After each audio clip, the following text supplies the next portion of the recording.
I bring you greetings from the Bastia Church of God in St. Kitts and from my family. Greetings to the constituents of the Caribbean Atlantic Assembly of the Church of God. I also take this opportunity to extend my sincere appreciation to Reverend Lennox Boyce and his team. In spite of all the challenges that are presented and are present at this point in time, still they're able to get Summerfest 21 on the move, and indeed a very enjoyable set of events. I'd also like to thank Reverend Boyce for giving me this opportunity to share on the topic, meeting the challenge of leadership in the current environment, a way towards creating effectiveness in leadership. The very first known use of the word leadership dates back some 200 years, although in the 1500s, Niccolo Machiavelli had written The Prince, an indication, some instructions as to how princes should rule. There was really no use of the word leadership at that time. However, when one looks at the study of the origin of the word lead, leader, leadership, one begins to appreciate why there remains so much complexity and diversity and divergence in our understanding of what leaders do and what leadership really is. The term has so many different meanings, and each definition has developed into a distinctive brand of its own, a distinctive brand of leadership. More has been written about leadership in the past 5 or 6 decades than any other discipline. Yet, leadership remains most elusive and now represents one of the most challenging issues of modern times. With the very limited time that we have for this hour, I would seek only to limit the presentation to emphasizing the value and the importance of leadership, to highlighting the challenge it represents, pointing to the context in which we are called to lead, and hopefully discuss some possible responses. In my research and preparation for the presentation, I was reminded of George Barna, an eminent Christian social science researcher and one of America's most influential Christian leaders, whose focus is on the intersection of faith, culture, and leadership. George Barna asserts that leadership remains one of the glaring needs of the church. He continued by saying, people are often willing to follow God's vision, but too frequently, they have no exposure to either vision or true leadership. Barna continued, and he said, after 15 years of digging into the world around me, I have reached several conclusions regarding the future of the Christian church. The central conclusion to which he arrived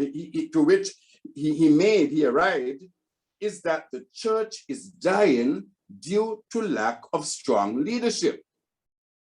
He indicated that in this time of unprecedented opportunity and plentiful resources, the church is actually losing influence. The primary reason, he indicated, is the lack of leadership. And for George Barna, as it is for several other Christian social scientists, nothing is more important than leadership. As I reflect on George Barna's comments and consider the reality of the church in the region, there are several questions that arise. What is the current reality in the Caribbean Atlantic Assembly of the Church of God at this present moment? What's the reality in your own domestic church? Has there been growth? Is it measurable?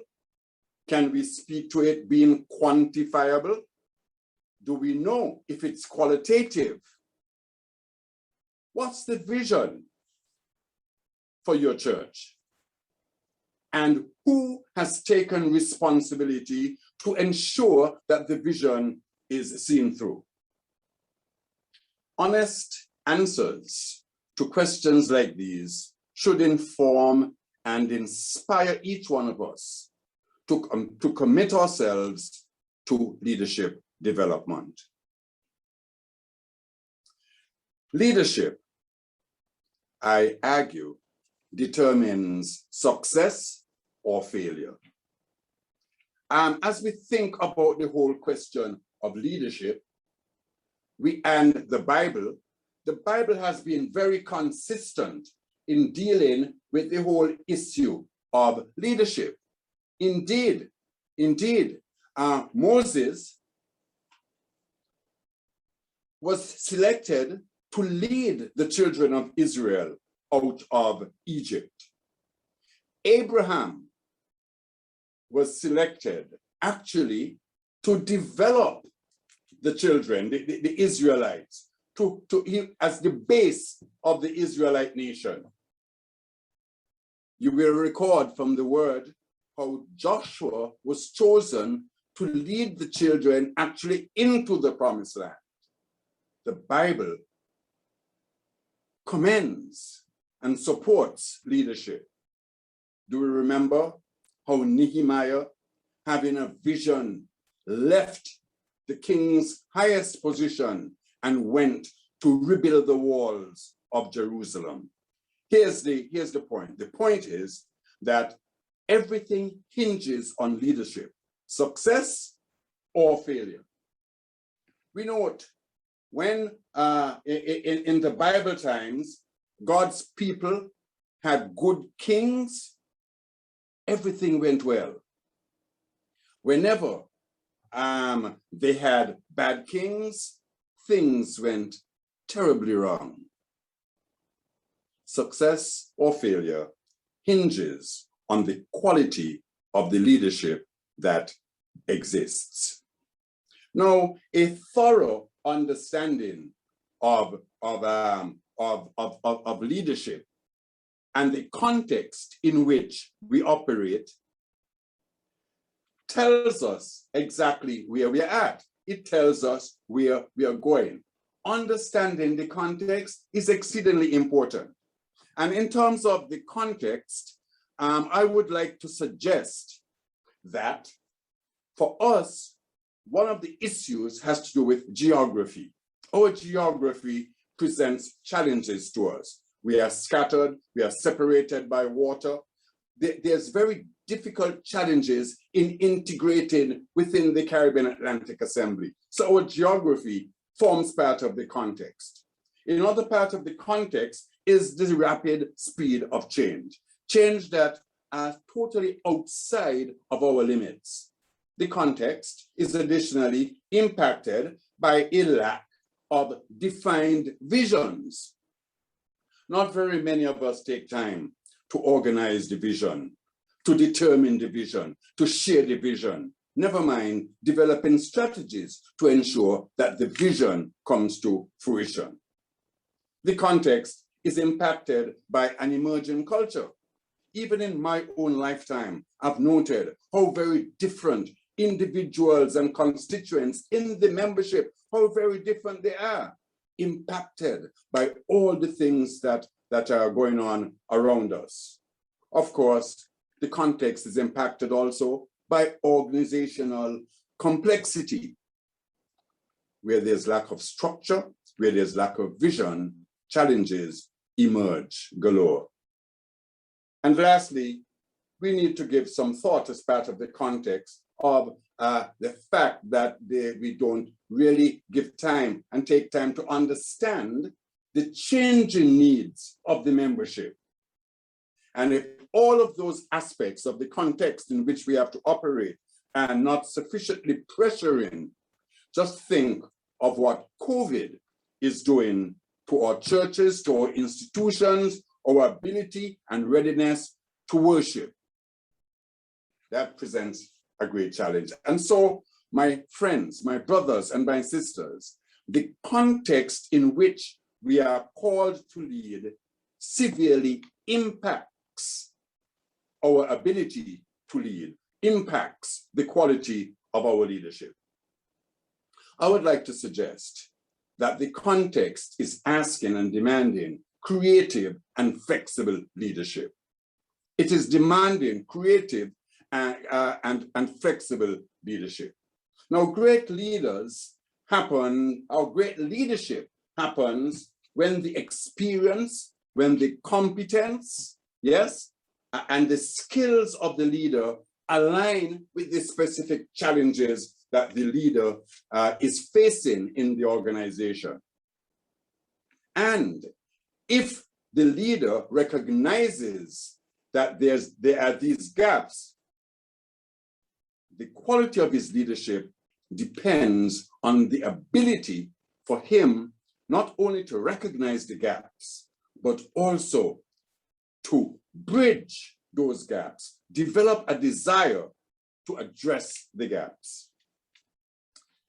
What creates challenges additionally is that the process of aligning skills with your challenges is a continuous process. And so flexibility is in constant demand.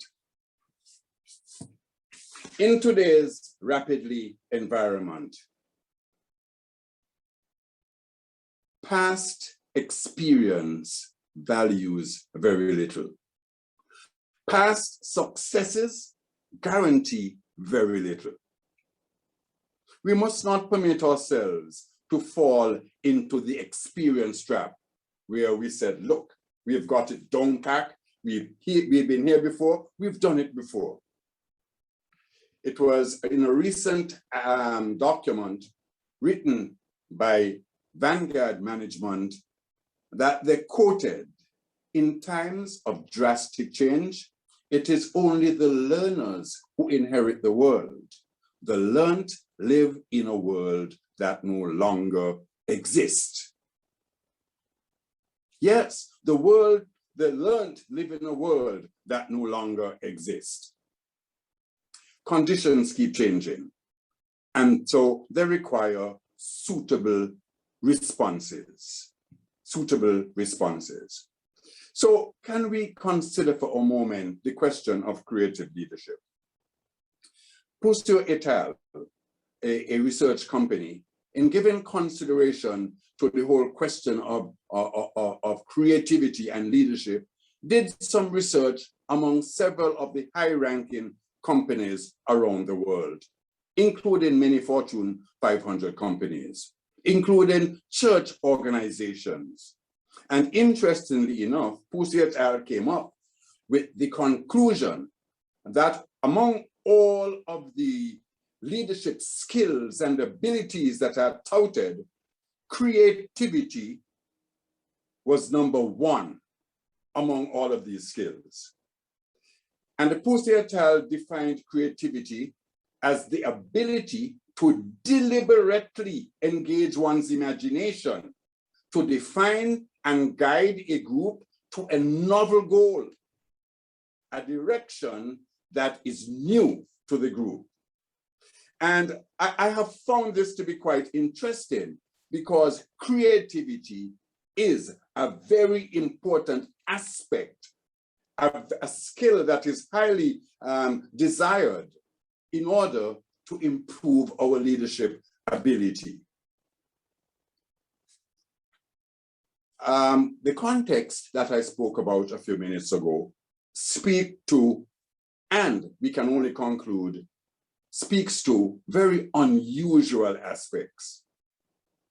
I would like to suggest further that any unusual context requires unusual responses.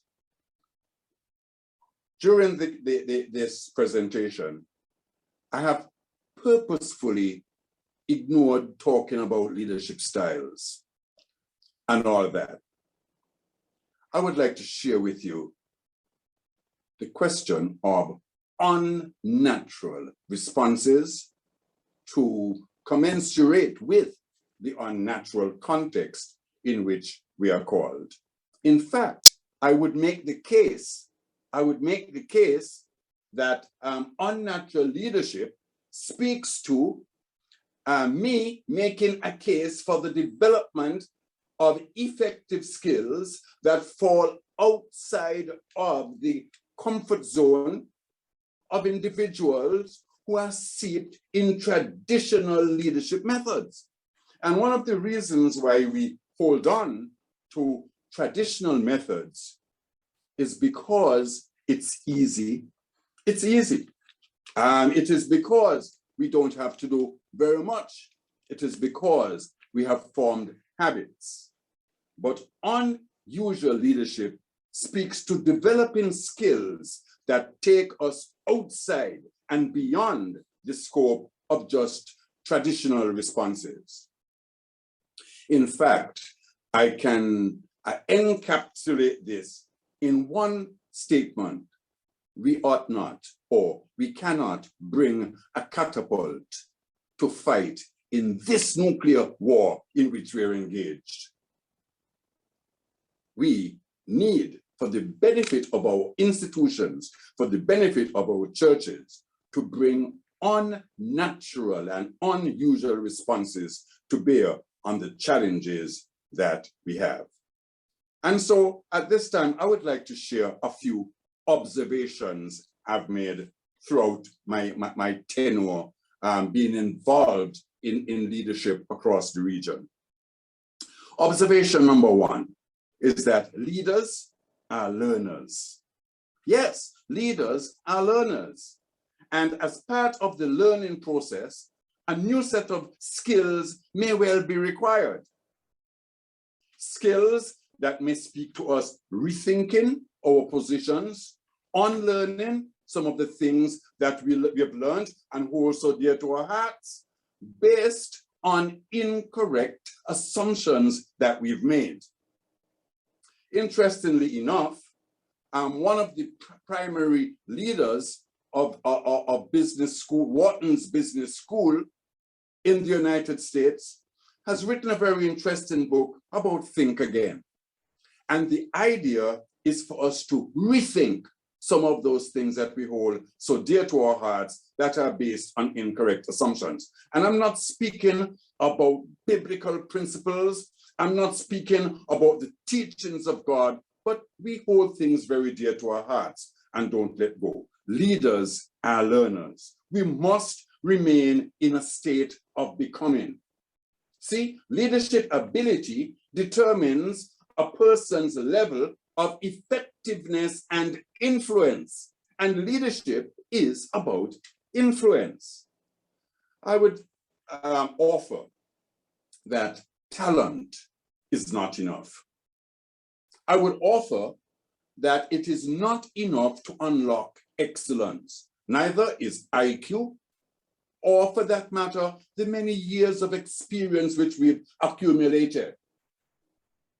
Neither is intelligence or the resources to which we have access. These hardly impact the quality and the effectiveness of our leadership. Excellence, my brothers and sisters, is a product of leadership, and both excellence and leadership are functions of deliberate learning and application of what we've learned.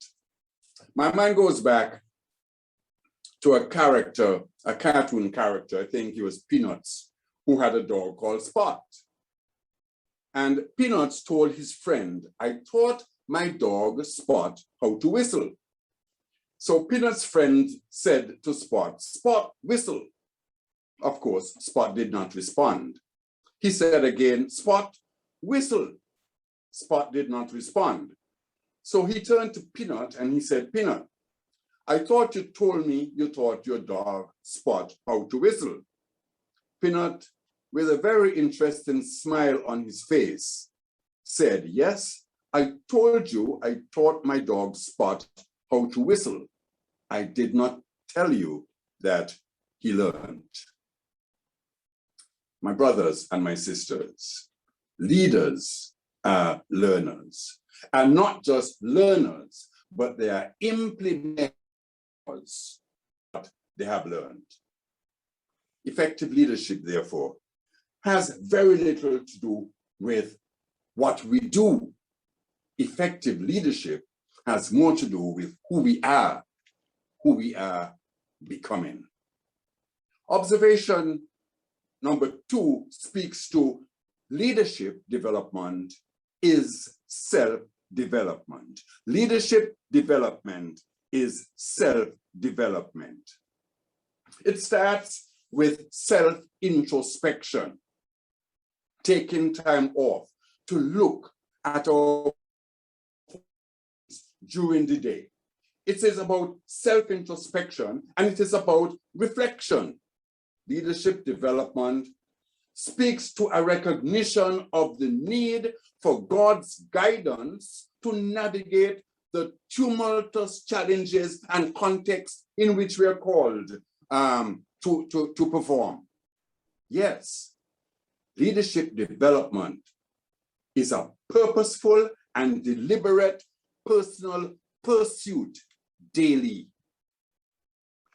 so that we can be better today than we were yesterday. Observation number 3 speaks to the fact that the challenge of leadership is about how leaders mobilize others to want to make extraordinary things happen in organizations.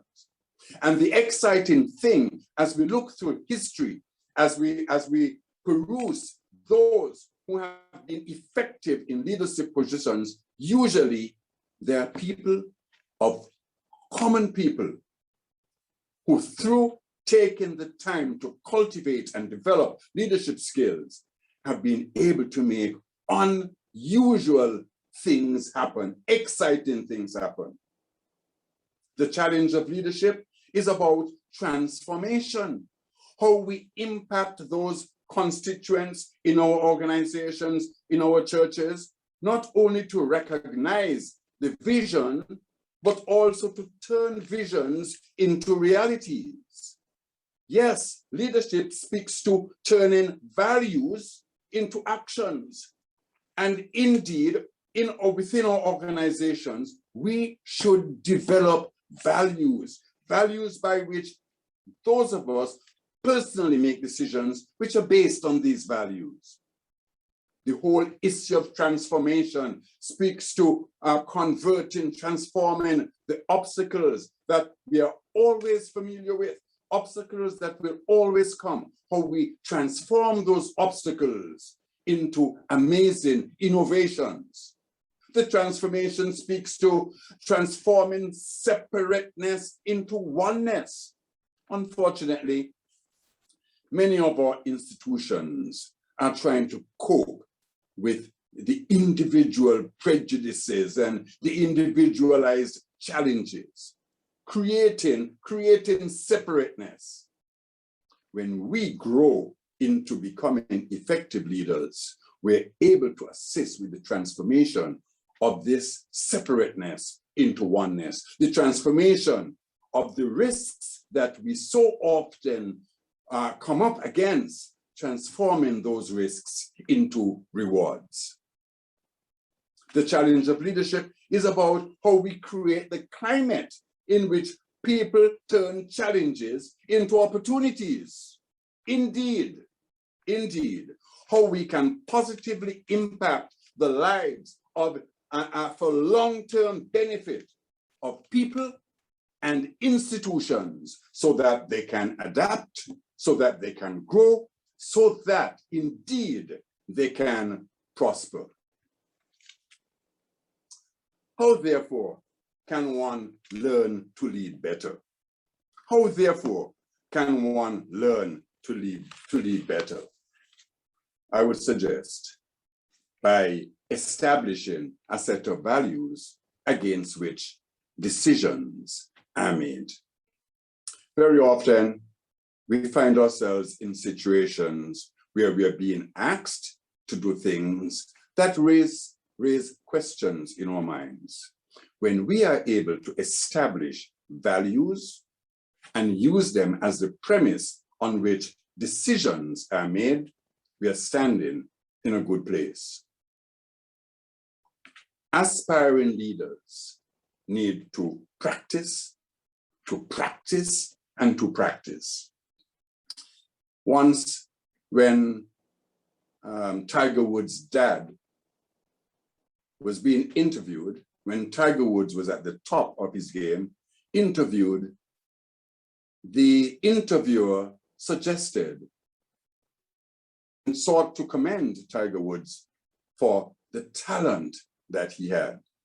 His father looked back at the interview and said, talent. Since Tiger Woods was a very young boy, I had him sit on a stool and swing his golf club in practice for hours. For us to achieve anything, we must engage in constant, repeated practice, and not just practicing, hopefully, the wrong things, but practicing the correct things so that our skills improve. How can one learn to lead better? By engaging in regular reflection. I can recall times when I was actively involved in corporate St. Kitts. At nights when I go home, I reflected on what transpired during the day. And I would like to share with you, my brothers and sisters, I've had to go back to the office the next day and apologize to individuals for my misbehavior. When we subject ourselves to organized reflection, that is the basis for improvement and the basis for learning to lead better. We need to pursue humility. When we were called to lead, called to serve. Humility is a very important ingredient in our development of becoming better leaders. And we should commit to making a difference. Yes, making a difference. That should be our goal. That should be our ambition. Paul suggested, the Apostle Paul suggested in Romans 12, I think, and verse 8, that leadership is a gift. Leadership is a gift. And while leadership is a gift, I do not suggest or think that the fact that we do not possess the gift of leadership, that does not preclude any of us from developing the skills necessary to be a positive influence in the sphere in which we operate. Indeed, it just means we ought to work so much harder and we ought to become more deliberate in our pursuit of excellence. Leadership speaks to a definite, observable patterns of behavior, or patterns of practices.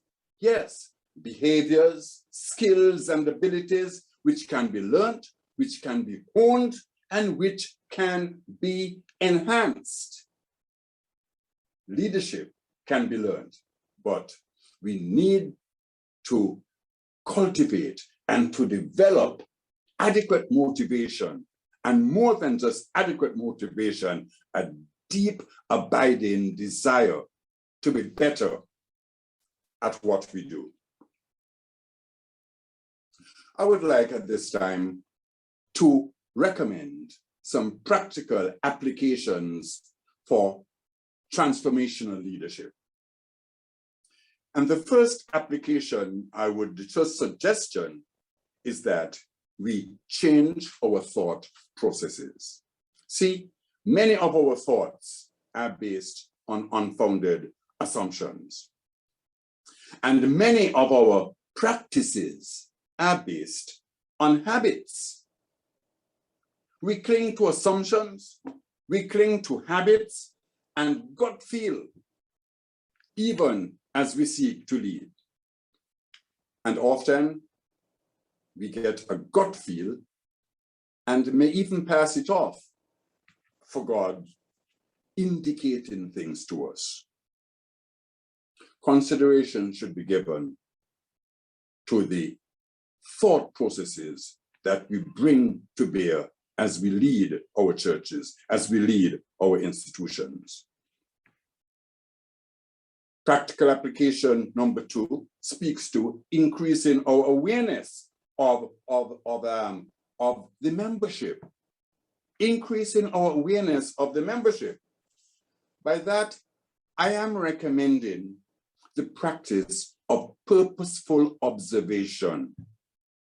Sometimes we take things for granted. We see things happening. We experience things, and we take it on the surface. Practice purposeful observations. By that, I'm suggesting that we pay attention to what our constituents are saying. We listen to what our membership are saying. We engage with them. And if that does not work, we ask them.